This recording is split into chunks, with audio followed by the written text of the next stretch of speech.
All of us reach a point in time where we are depleted and need to somehow find a way to reignite the fire within. But how do we spark that flame? Welcome to Reignite Resilience, where we will venture into the heart of the human spirit. We'll discuss the art of reigniting our passion and strategies to stoke our enthusiasm. And now, here are your hosts, Natalie Davis and Pamela Cass.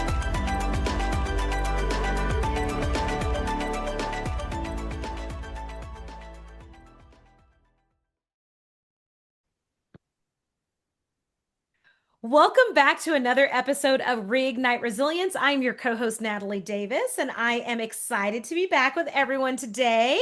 And of course, Pam Cass is joining us. Hello, Pam. How are you? Hello, I am fantastic. We're finishing up what's been the longest week for a short week in my life. And this morning, I don't try not to look at my calendar until the morning of when I'm kind of prepping for the day. I had no idea we had a recording today. And I was like, I thought I was like workout this morning. The rest of the day I could just leisurely like catch up on stuff. And I'm like, oh, well, never mind then. No, we are in recording session. In recording session. So I'm super excited to be here. It is, and this is not our normal time. We're doing this like smack dab in the middle of the day. We usually record in the evenings, and so I'm glad that we were able to get a guest to join us midday because midday on a short week. And I don't think it's us or our calendar when we have these short work weeks. I think it's because everyone around us is operating in a state of chaos. So then we're just like, wait, what's wrong? What's happening? Into the vortex of it. Yeah. Exactly. Well, in that same breath, then, we have a perfect guest that's joining us today.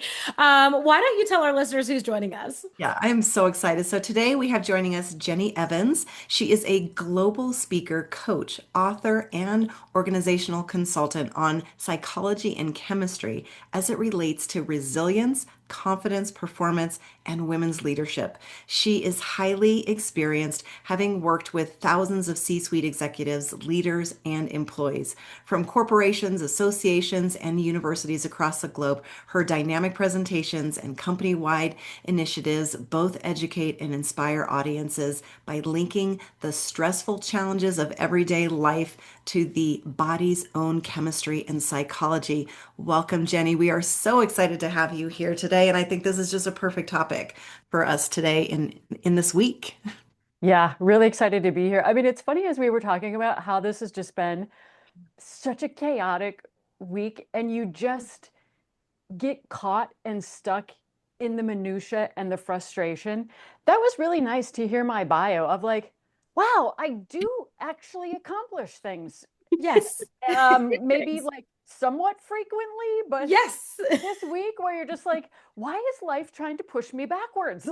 Yes. Exactly. Absolutely. I would have to say that you've got some big checks there on yes, you've accomplished it. Check the box. Yes, that to-do item is complete. Have that gratification and fulfillment, please. Yeah. Yes. But I'm sure like most people, I usually have my blinders on and I'm almost always only looking forward at what hasn't been done yet, what still needs to be accomplished, which I think this is probably a good reminder for all of us is, on the regular, acknowledging the things that we have done and the successes that we have had, and how I think that just gives us confidence and resilience to be, I do a lot of hard stuff, and I do make forward momentum. Yeah, exactly. I'm celebrating those wins along the way. Yeah. We forget to do that. With champagne is even better, honestly. Well, yeah. Absolutely. You're speaking my language. Well, Jenny, we heard your bio. Why don't you tell our listeners a little bit about yourself and how you found yourself in this line of work, helping people around the globe? I am honestly one of those people that my wife hates, where you're like, just do what you love and the money will follow, but I started out as somebody who grew up in a really small town, was not very confident, not very coordinated, played pretty small.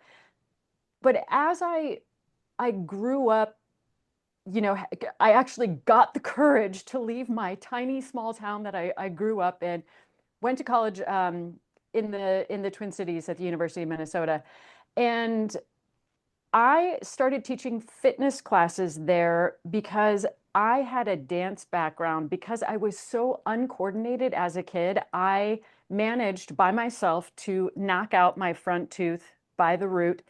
I had stitches twice on my face. I was such a klutz where my mom was like, "Girl, you need an intervention. I'm signing you up for dance class just because you need help." So that was such a pivotal thing, starting to teach fitness, because I didn't see myself as a jock, anybody who was athletic or necessarily fit. For me, it was just an extension of my dance background. But just having to learn just even the basics about anatomy, exercise physiology, how your body and brain actually work, just blew my mind wide open. And I was originally going to school for psychology, but exercise physiology, I was like, we might change the focus here.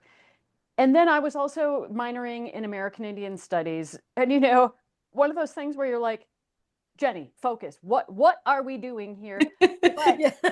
in hindsight, like, it all played out so well, because what I didn't realize what I was really doing was learning mind, body, and spirit Yes. from a scientific perspective, which really informs my work today, because it's really all grounded in what I call body science, Mm-hmm. soul science, and brain science. Mm. And coming at those three things both from a chemical, biological, physiological perspective, as well as a psychological perspective. And so I love this field because there's still so much that we don't know and understand about how our bodies really work, how our brains really work. And so I love that I'm continuously learning and then figuring out, okay, now how does this apply? How does this apply to me? How does this apply to my audience? How does this apply to what's happening in business currently, like what's happening globally? It's just a fun, delicious space to be in. I Wow. love that. Exactly. I Yeah. love that. I love that you had that moment with yourself, like, hey, Mhm. okay, what are we working on? Right? You've got psychology and American Indian history and anatomy, no, physiology and sports. And like I mean, you're in three different schools when you are at the university. Yes. Yeah. The But And found, yet, you brought it it is together. all of the same school when you really, Yes. because your brain is an anatomical organ. It is part of your Yes. body. And, our thoughts, our chemicals and electrical impulses, and our sense of soul and center and purpose is, energetically so much of what energizes us, drives us, helps us with decision making, boundaries, prioritization. Yeah, while it seems like I went in a whole bunch of really random directions, the beauty of it is that it is all one unified thing, really. yeah, it's all very much connected. Yeah.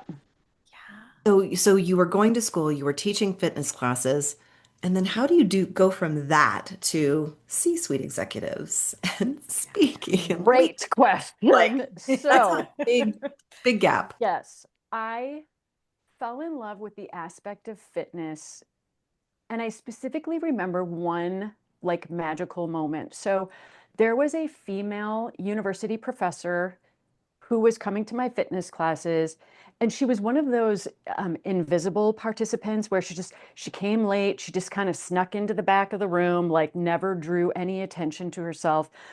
But over the weeks, as she kept coming, she started becoming more visible. We started having more conversation. She started like moving a little bit forward in the class. I could see how she was carrying herself differently. And when we had a conversation about this, how she was transforming physically by moving her body, by, great nutrition decisions, as she was transforming physically, she was transforming psychologically. And that was the big moment for me where I was like, how freaking cool is that? Yeah. And so I decided, instead of going the psychology route, I wanted to go to the exercise physiology route. But remember, not sporty, not a jock. I'm like, I'm not going to work in a gym. I'm not going to be a coach. Like, that's not my jam. So I was like, I'll start my own business. So I did. And it was training a lot of busy professional women. I would lug all of this equipment to like their office or their home. One of my clients was a radio personality, and she was doing a story on Aveda used to have this spot in Osceola, Wisconsin. And so she's like, they're inviting me for a weekend to experience all of their, signature treatments and food. And she's like, I can bring a guest. Do you want to come? And I'm like, let me think about it. Yeah.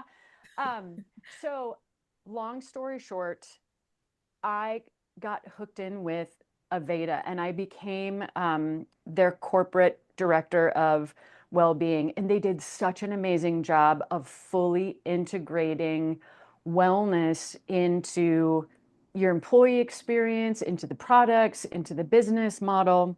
And the founder, anytime there was a global sales meeting or a Congress, he would just say, Jenny, you've got 20 minutes, go on stage, do whatever you want, talk about whatever you want. I was like, okay. But the very first time I did it, it was one of those moments where I was like, oh, I think this is maybe what I was meant to do, of being able to be with a big group of people, share information, and literally watch their faces as they're having these aha moments where they're thinking, what? Nobody ever taught me that before. Nobody ever explained that to me before.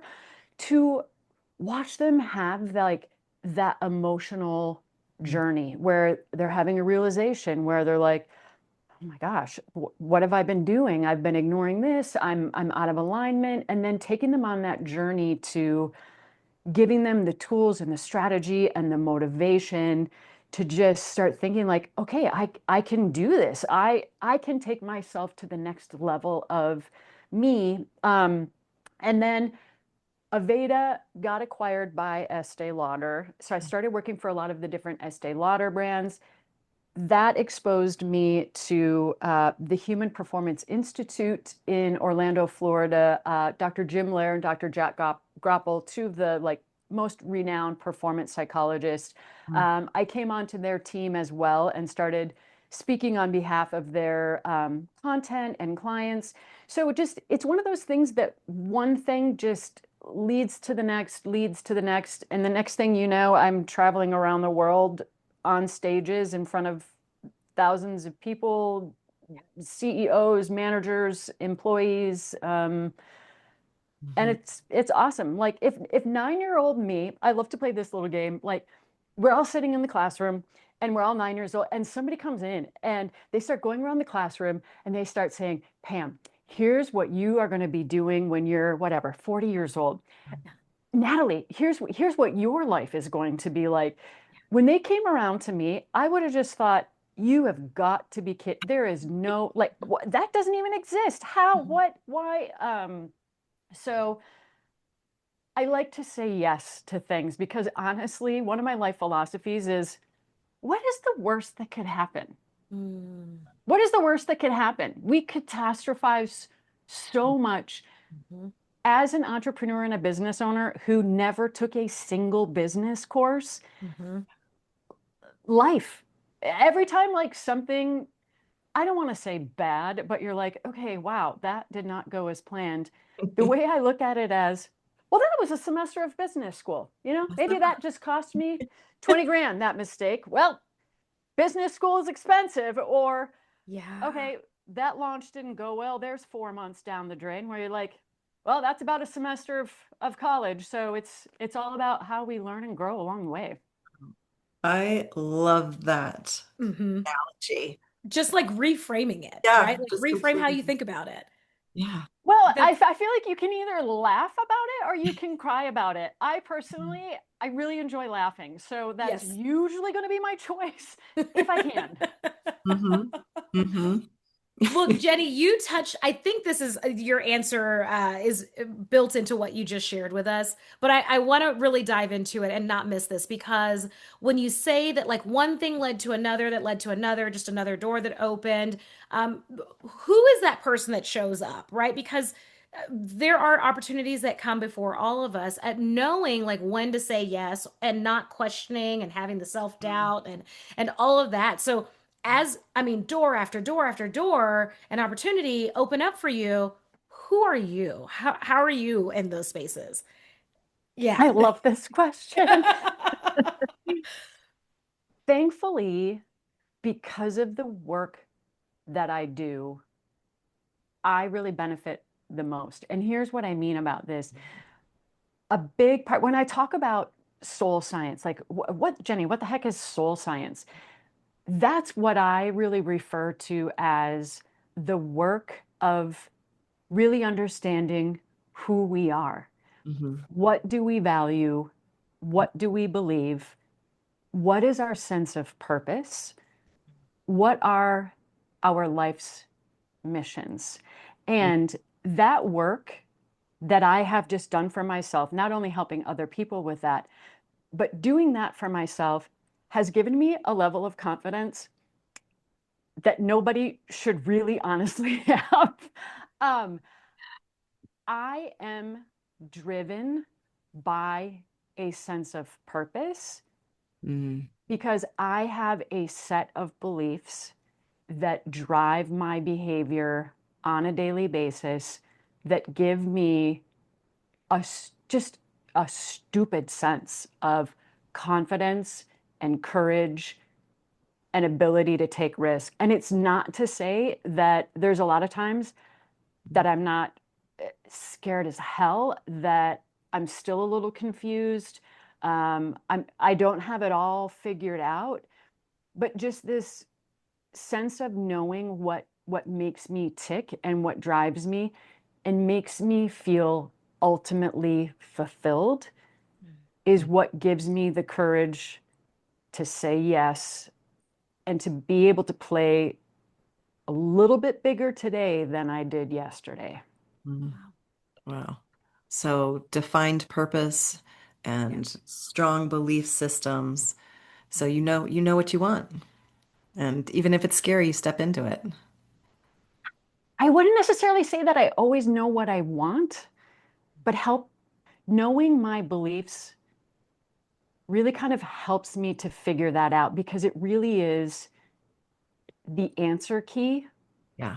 to your whole life. It is the answer to every single Mm-hmm. question. And it's also the work that I do with my one-on-one clients is no matter why they come to me, no matter where they're from, what their issue is, we probably spend the first month because it takes that long to really get clarity on creating what I just call it, your beliefs manifesto. Mm-hmm. Because once you have that, you have your answer key to life. So when I say, I know what I believe, I have mine literally printed and I keep it in my workspace.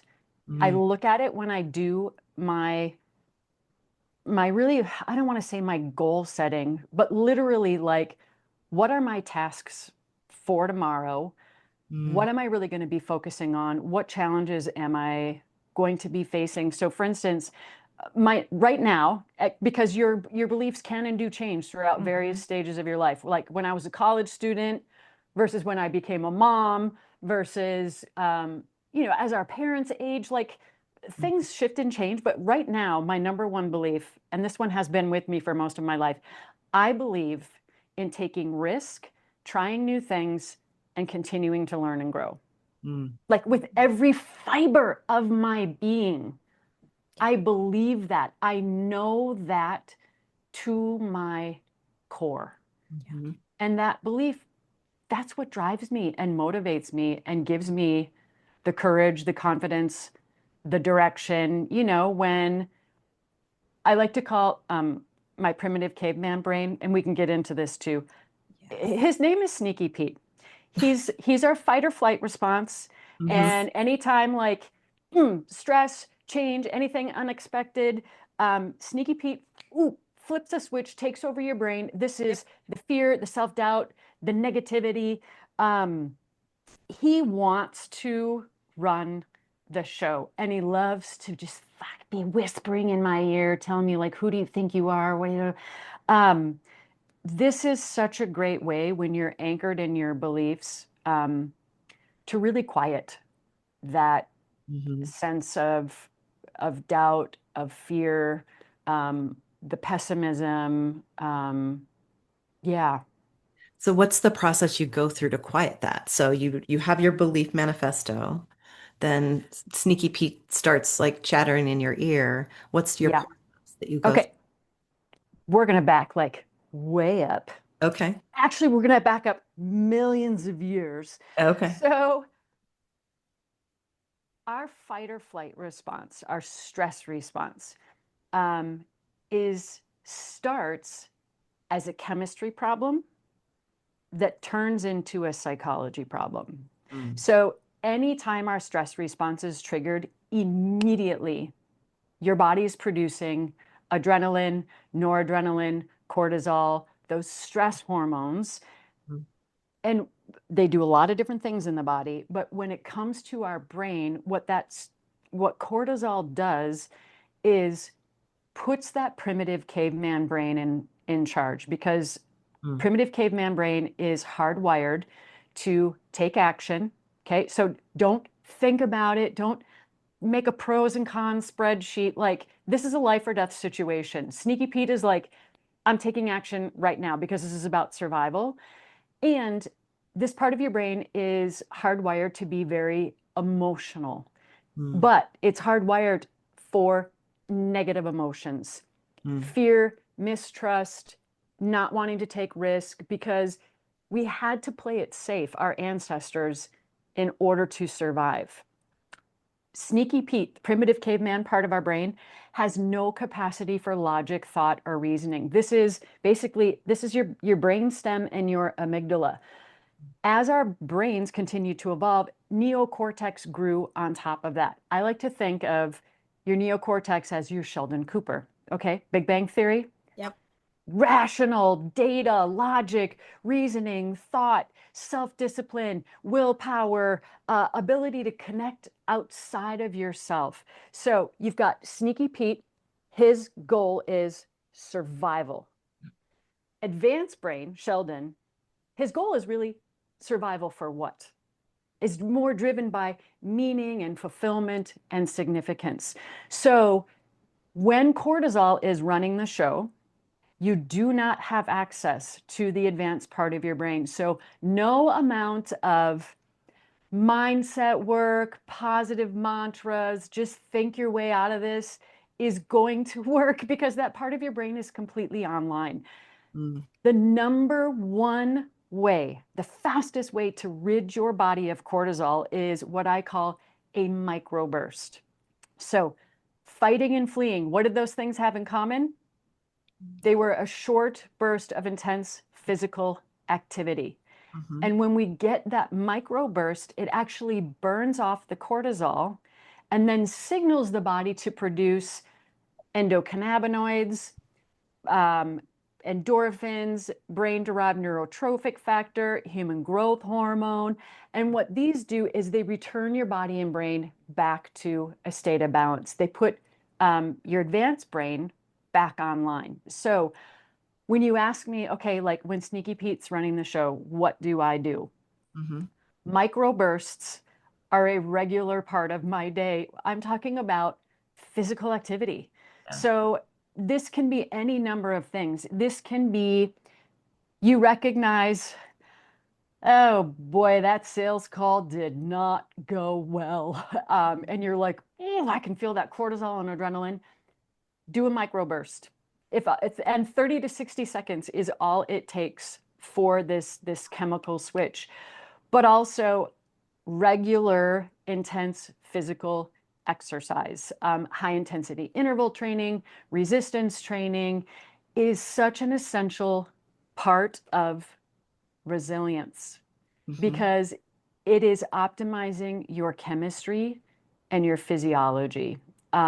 So that is one of the, I guess it's such a great chemical reset. And then that puts your advanced brain back online. And then you can start using some of the psychological strategies for resilience. Then that's where, writing about your beliefs comes in. But I will also say what research shows is when you think about your purpose and your beliefs, when you write about it, when you talk about it, that also does change your chemistry. You get GABA, you get endorphins, and how these hormones are a little bit different is they make us feel happy, they make us feel fulfilled, they make us more extroverted, more goal-oriented.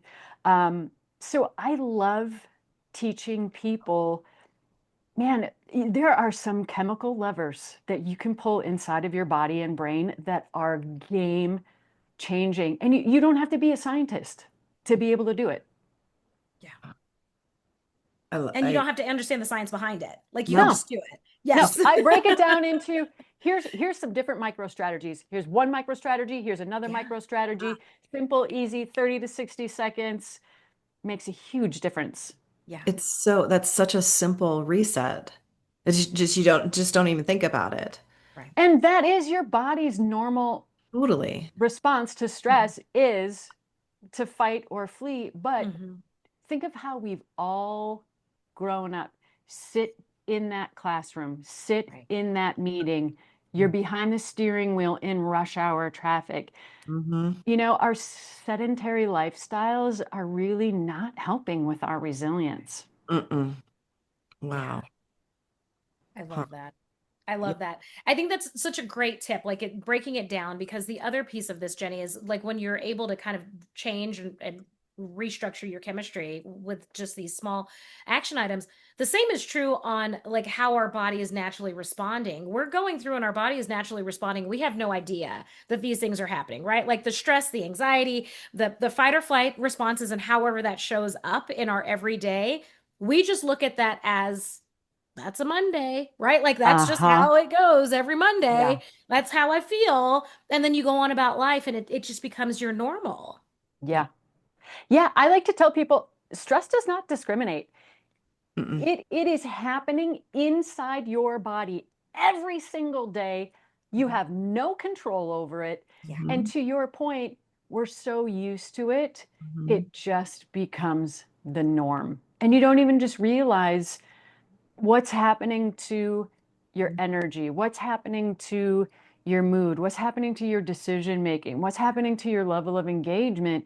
It's for a lot of people, burnout and, these are not things that just happen overnight. A lot of times it feels like it because there's usually like the straw that broke the camel's back. But this constant stream of cortisol has been happening for weeks, for months, for years. And cortisol doesn't just really change what parts of the brain we have access to.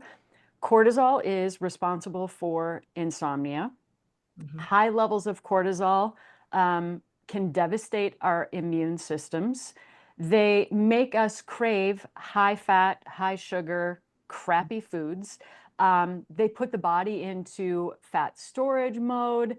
It just, the wide-ranging effects of cortisol, most people just really don't understand how much it is affecting literally every aspect of your life.